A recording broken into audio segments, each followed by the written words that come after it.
Charmain Carryl moved with purpose through the dim, cavernous room.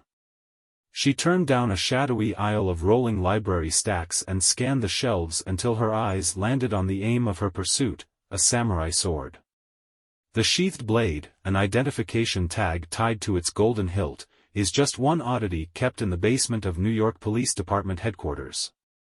The office of the Manhattan Property Clerk, as it is known, is a subterranean repository for lost objects and the tangible aftermath of crime and misadventure.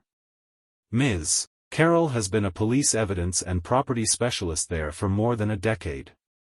Thousands of people walk through One Police Plaza each day not knowing an archive that allows the criminal justice system to run is just one story below their feet. Almost every item that passes through the borough's 22 precincts must go to the basement to be numbered and catalogued to be held as evidence for a trial or wait for its rightful owner. Some objects come from crime scenes. Others were turned in after they were left behind on a park bench or a sidewalk. Ms. Carryl supervises the meticulous bookkeeping. She keeps track of the expected, guns, drugs, samples of DNA, and the bizarre, a gold dental grill, a half-drunk bottle of Smirnoff and a weathered brown suitcase. It is stuffed with muskets.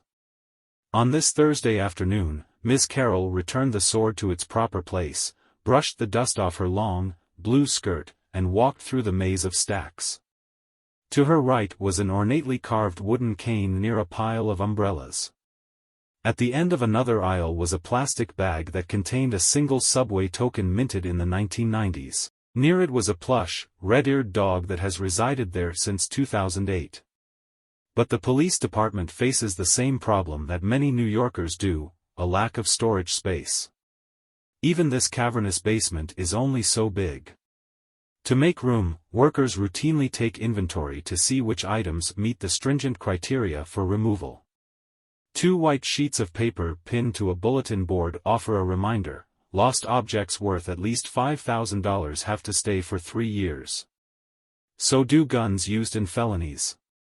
And any evidence related to a homicide, sexual offense, arson, explosion or an internal affairs investigation has a simple note: never destroy. Sergeant Surabi Consuegra, the boss of the clerk's office, carefully tracks the numbers. Standing next to Ms. Carryl, Sergeant Consuegra read the data aloud. She said 60,733 items had entered the clerk's office last year, an average of about 235 a day. Then she cleared her throat and smiled. Ms. Carryl did a drumroll with her palms against a filing cabinet. A total of 146,001 items had been cleared for destruction, Sergeant Consuegra said.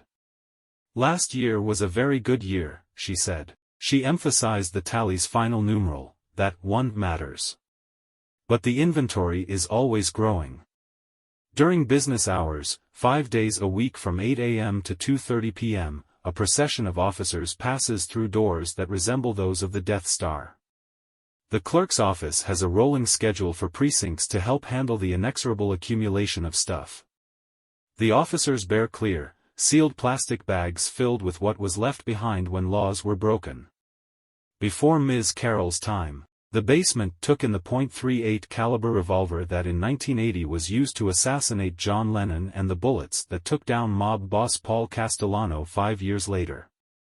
The only time the basement was empty was most likely in 1973 when police headquarters opened, a 14-story building designed in the era's imposing brutalist style. Mayor John Lindsay said then that the police had outgrown their former hub on Center Street, and the new building would give them more room. It did not last.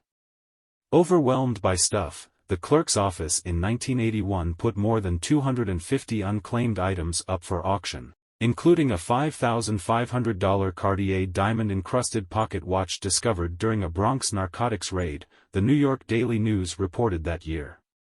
Another auction in 1986 featured a 1949 Bentley, a 1981 Audi and one vehicle whose value was lessened by bullet holes and dried blood. The police still put unclaimed property up for auction, but not before every effort is made to locate its owner. Last year, Ms. Carryl helped track down a lost cell phone that belonged to a French journalist who was visiting New York. After a lengthy verification, she had the device shipped back to him across the Atlantic. Some inventory reduction happens naturally. Directly inside the Death Star doors is a waiting room for people allowed to pick up their belongings. Wallets, keys and cell phones are among the most common. When called, each person approaches a long counter to check in. A chain-link fence separates them from the workers, whose documents are illuminated by a single task light. Some items have been in the basement for decades. Many can never leave. Steps beyond the doors lies Sergeant Consuegra's dusty domain where items arrive for initial inspection. The clear bags that hold evidence cannot be opened while in the possession of the clerk's office. Contaminated evidence could mean the difference between conviction and acquittal. On this day, Sergeant Consuegra watched as Eugenio Ramos, an evidence specialist, examined a black toy gun. He then looked through the corresponding paperwork to check for errors. Whenever he finds a mistake, Mr. Ramos must send the evidence or property back to the precinct it came from, and the process begins again. "This is quality control," Sergeant Consuegra said, adding, "You cannot break that chain of custody." Items that clear inspection are assigned a number that determines where they will be stored. The most sensitive, guns, drugs and money, are kept in the 2 rooms of the basement vault. Tricia Samuel Williams, an evidence specialist, is one of the few people who have the combination. On this Thursday, she spun the lock then swung the door open. Inside were rows of ceiling-high shelves packed with 42,439 firearms. On one shelf was a faded brown backpack containing 10 Smith & Wessons, their wooden handles and chrome barrels still polished to a mirror shine. The revolvers have been in the basement since 1978. One was used in a murder.